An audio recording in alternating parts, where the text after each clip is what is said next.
Hello, my name is Preston Piney, and this is a demo of how to use Google Plus and the Communities feature as a classroom management tool. If you log into your Gmail account, or any other Google feature for that matter, you should see a plus in your name in the upper left-hand corner. If you do not, you'll probably see plus and the letters YOU, meaning you need to go ahead and click on that and fill out the resultant set of forms so that you can create your Google Plus profile. Once you have done so, you'll be able to click your name and come to a screen similar to this one. We'll then simply mouse over the home button on the left hand side, and it will bring up a full navigational menu where we can find communities. Once we're in communities, you'll see a list of the communities to which you are a part of, and you will also see a list of other communities that you are encouraged to join that Google thinks may be of interest to you.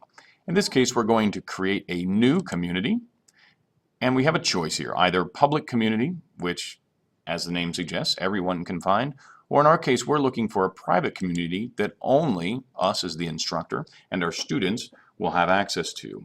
I'm going to, for our demo today, create a new community called English 12, and I'm going to go ahead and hide it from searches so that only the people I invite will even know about it, rather than to allow people to even ask to join it. Now, if you do not have your students in circles already, it might be just as easy to make it searchable and have them find you. I find keeping the students managed within a circle is the best solution. So once we have those selections chosen, we'll click Create Community to generate the actual underlying community. Now we'll fill in a few basic things. We're going to call this a living book report.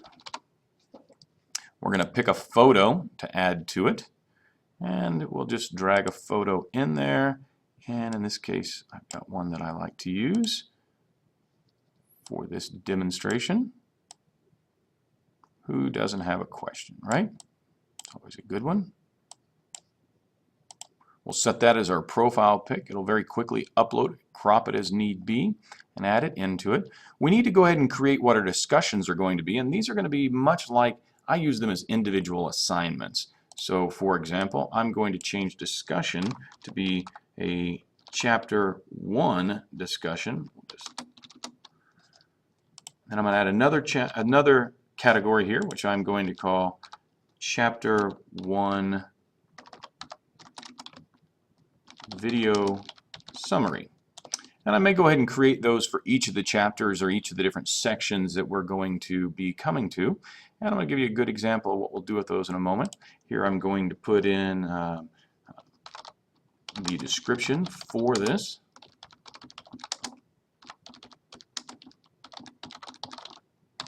And I may put in the actual title of the book or something in the name of it, depending on what I were doing in a real-world situation, rather than calling it just English 12. So here I'm going to describe to the email recipients or to the post recipients. In this case, it's going to be my students. I'm going to tell them this is a required community for the upcoming book report. And I would go ahead and put in the circle that I wish to include here. Again, you would not want to do public if you chose to make it a private one, but you could choose your individual one. And you add it in there, and then you simply hit send. I'm going to hit cancel at this point for the sake of the demo. So what we have is we have an all posts section that we're looking at right here, but what we want to do is to have each of our students select an individual category and then post into that. So in this case, we're going to say, these are my thoughts on the first chapter of this ever important book. So I can post that in there. If I want to add a link to that, I certainly can.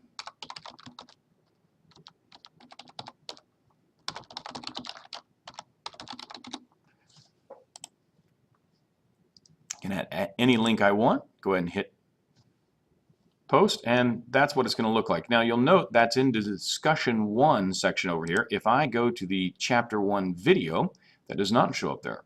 What I would do at this section is post a video, but let's have the students post a video of themselves so that We don't have to worry about whether or not they plagiarize the information or just making something up, because now we have their body language to help us determine if what they say is really true. So for instance, we click on video, and then here we choose record video. Now all they have to do is allow. They can say, hello, my name is Preston Piney. I've read this book and here are my thoughts on it. So you can obviously see me, you'd be able to see your students and determine whether or not they really know what they're talking about, which, you know, is always interesting. So we're going to record one here real quick. Hi, my name is Preston Piney. I'm a member of the English 12 course, and I have read the first chapter of the book, and I find that the main character is quite intelligent and intriguing, whatever they would put in there. When they're done, they hit stop recording and simply add the video. And they can put whatever additional comments they wish in here. My summary of chapter 1. You can see again it's going to the right discussion, which is extremely important so that they're handing their work in properly. And now that video is available to the entire community, which in this case is all of the students that we're working with.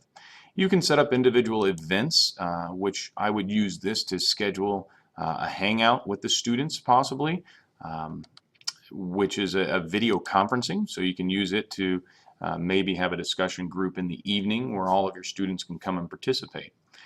This concludes our demonstration of the Communities feature inside Google Plus and how you may wish to use it in your classroom. If you have other exciting features in Google Plus or any other Google apps that you know about and would like me to make a quick video on, please let me know and I'd be happy to do so.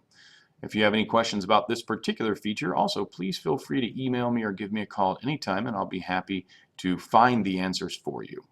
Have a wonderful day.